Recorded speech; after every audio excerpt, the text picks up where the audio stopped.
What kind of life do you think you deserve? Is it a life of leisure and luxury, a life of peace and prosperity, a life of ease and excitement, or do you see yourself living beneath the weight of work and worry? Whatever you envision for yourself, you don't get the life you deserve, you get the life you decide. The quality of your life is going to be dictated by the quality of your decisions. The quality of your decisions will be dictated by what you believe, and what you believe will be dictated by who you choose to believe. You know what that means? That means whoever has your heir has your future. Ralph Waldo Emerson once said, sow a thought, reap an act, sow an act, reap a habit. Sow a habit, reap a character, sow a character, reap a destiny. If you caught that, that means your destiny is directly tied to your thoughts. So my question to you is, who's planting those thoughts? Which thoughts are leading you and making you into, well, you? You are not what you think you are, but what you think about. That's what you are. Sure, what contributes to that is hereditary and environment, but the final determination in who we are is fueled by choice. That's why it's never so much about how you start or what you start with. It's more about the choices you make every day that build your character, and that character determines how you finish. Is your hereditary or your environment telling you you're here by chance, coincidence, maybe you're a mistake or the result of happenstance? I want to strongly object to that. No one and nothing is here by chance. Everything and everyone you see around you was created. This iPad, my iPhone, my Apple Watch, it was created in the mind first and then in reality. Likewise, you all were diligently designed in the mind of God first and then carefully created, crafted by His hands. Creation implies a purpose and a calling. The form of our life is meant to determine or decide the function of our life. Everything that an iPhone needs to be an iPhone is programmed into the iPhone from its creation. So too with you, everything you need to fulfill your God-given purpose is imbued in you at the time of your creation. So write it down and make it a daily affirmation. I have a purpose and I am enough. Maybe like good medicine, take that daily affirmation 3 times daily. Uniquely designed, uniquely purposed to serve a unique audience. Purpose is in us, but it isn't for us. God, the Creator, determines our purpose, we don't. Our job, your one job, is to discover that purpose, nurture it, and walk it out. The fact that you're alive is evidence that there's a purpose for your life. Your present has purpose, and your purpose is the answer to problems that exist on the earth. You may only have a glimpse of it right now. You may think it's just a seed, but if you plant that seed in faith, God will multiply that harvest for you. So purpose takes preparation, and where there's preparation, there's pruning. Because moving forward isn't so much attached to what you start doing, it's also attached to what you stop doing. Remember, if you get your purpose wrong, you risk wasting your life. So for clarity and context, let me share some definitions. And I'd like you to repeat them with me. Purpose is God's invitation for our participation in the reason for our creation. Say that for me one more time.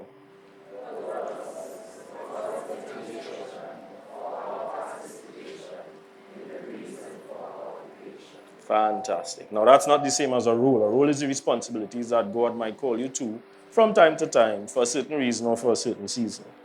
And expressions, well, that's just the unique way that you carry out those roles. Some of you may know my mom, and my mom, her purpose is to encourage, inspire, and educate. That's a purpose that has manifested itself in different roles over time, like teacher, principal, author, speaker, poet, and there's a particular savoir-faire with which she carries out those roles.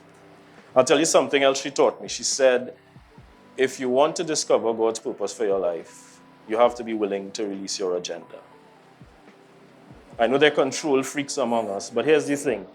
Control is an illusion. Control is only designed and reserved for the sovereign one, God. We don't actually have control. What we have is responsibility. And that responsibility is primarily to discover who we're meant to be so we can uncover why we're meant to be. I want to encourage and implore you all to let that discovery be more by revelation and less by experimentation. Why? That way you don't spend your latter years recovering or repairing the damage from your early years. Here's another life lesson. The highest form of compensation is fulfillment, not finances. That was a hard one for me to accept because I really like finances. The highest form of fulfillment is purpose. And purpose requires prioritizing. It works itself out through three things: creation, connection, and contribution. All three in unison. My dad would put it like this: there's a reason you're here, something you're meant to address or resolve through your unique creative abilities. The fact that God would ask you for something is proof that God has already put it in you. You're not born and then chosen. You're born because you're already chosen. Even the fact that you might be agitated by a particular problem is probably evidence that you were meant to solve that problem. It might not be to end worldwide hunger, but it might be just as impactful to those who receive it. It's what I call operating in Godfidence. Operating in the belief that who God made me to be and what He gave to me is more than enough for me to do everything that He calls me to do. And that's why, especially to the younger ones among us, I stress the younger ones because I'm no longer in that category. That's why your relationship with God is so foundational. You see, it allows you to see Him, yourself, and others rightly. It's like these glasses, mercy. Without them, things are visible but not recognizable. With them, everything is crystal clear and you might actually look a little fashionable too. If we're purpose-led people, we become not just people who trust God. More importantly, we become people who God can trust. And that's the thing. When you lack an understanding of our commitment to purpose, you usually distract yourself with pleasure. And pleasure chasing is the broad way that leads to decay, destruction, and death. If I could sound like Paul a little bit, therefore, my beloved, be humble, be teachable, so that you can learn readily from instruction rather than experience. And if it has to be experience, let it be the experience and expertise of others, because that allows you to fly further and faster than you could on your own. Remember, the wisdom that you need to understand and fulfill your purpose can be developed incrementally. I like to consider it a stage play. Stage 1, ignorance, the absence of truth. Stage 2, you get to knowledge, the accumulation of truth. You know what truth is. Stage 3, understanding or the assimilation of truth, knowing what truth means. And then stage 4, drum roll please, wisdom, the right application of truth, knowing how to properly apply and put into practice wisdom. Allow me to submit and suggest another one. It's one I hope none of us become guilty of. I call it the college dropout. Foolishness, that's when we abandon truth. Thing is with God, God won't reveal truth if we don't move toward it. And the truth is, wisdom allows us to be the people that do the things that allow us to have the success that God has already prepared for us. Be, do, have. It's a simple formula for successful and meaningful life. And one word of advice: God cannot and will not bless the you that you're pretending to be. In the Garden of Eden, after God created Adam, He said it is not good for this man to be alone. He wasn't talking about just his gender. He was talking about the type of man Adam was, i.e., a man who was walking in his purpose, executing the work that God ordained for him, not the work he chose to do. He was rightly positioned, oh boy, this gets tough, to pour into, provide for, protect, and partner with the right woman. That's the type of man who's not ready to be alone. The type of man who's ready for a helpmeet to help him deliver on his God-ordained purpose. Remember, everything that a man has is in seed form. And if he stewards those seeds rightly with the right woman in partnership, she will help mature and improve those seeds. So here's a controversial truth. My now 7-year-old, her favorite word is bruh. So bruh, if you are not yet that kind of man, it's best that you remain alone.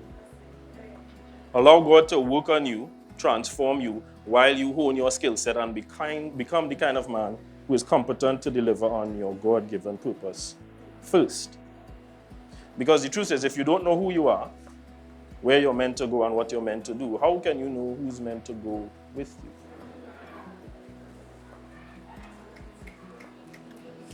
I thought at least the woman would clap to that, but all right. No problem. What is impactful is what is done. So done is greater than intention. So let me ask you this. If your purpose is valuable to you, what are you doing to discover it, uncover it, secure it, and protect it? By secure and protect, I mean, secure is to make safe or relieve from the exposure to danger. Protect means to keep safe, to defend, or to keep harm from coming to. So let's use a practical example. Tell me a really nice motor car, really nice. A what? Not exactly what I had in mind, but let's assume you acquire a Range Rover SVR. Brand new 2024 model, all $2.4 million of it. So you get the usual insurances, the usual security systems. You probably put a ceramic coat on it, maybe a protective paint film. Yay, all good so far. I don't think any of you all would leave it running, keys in it, doors wide open, at your friendly neighborhood Starbucks, so that anyone who wants to could just wander off with it, right? You won't do it because once something is valuable to you, you secure and you protect it. There's nothing more valuable than your purpose, not even your talents or your passion. In fact, while your talent might be what you can do and your passion is what you want to do, your purpose is what you're designed to do. Passion might make you happy, but purpose makes you focused. Passion might give you energy, but purpose gives you endurance. Passion might give you pleasure, but purpose gives you joy. I've learned that people who are fueled by passion eventually burn out, but people who are fueled by purpose never do, because passion comes and goes, but purpose is eternal. So what it comes down to is this: everything and everyone that you choose should be based on purpose first, then principle, and maybe with a sprinkling of preference. Where you live, where you go, what you do, who your friends are, what you look at, what you allow into your air. Remember, whoever has your air has your future.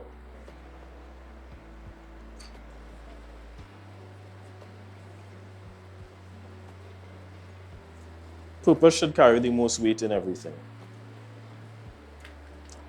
So ask yourself the question, is what you're choosing designed to help you fulfill your God-ordained purpose?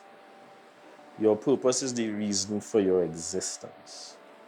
Are the things you're choosing aligned to godly principles, and then how are they commingled with your preference? Remember, your preferences will change with time because preferences are tied to your mental, emotional, and spiritual maturity. We might become a lot of things that we are not. In fact, disappointment frustration, trauma, and pain might even show up looking like personality traits. And so there's always a work God has to do to help us uncover and discover who we were really made to be. Scripture says, only in returning to me and resting in me will you be saved. In quietness and confidence will be your strength. And so I encourage you to return to God, because it's only in returning to Him that you will find your purpose. Martin Luther King once said, very few men bridge the gap between profession and practice, saying and doing. Will you all choose to be different? Will you take up the mantle to be, to do, to have? Will you seek your purpose so that you can find it, and having found it, will you secure and protect it? Will you run the race that's set before you with that purpose, choosing to be a blessing, indeed being blessed so that you can be a blessing? Your purpose is calling. Pick up the phone.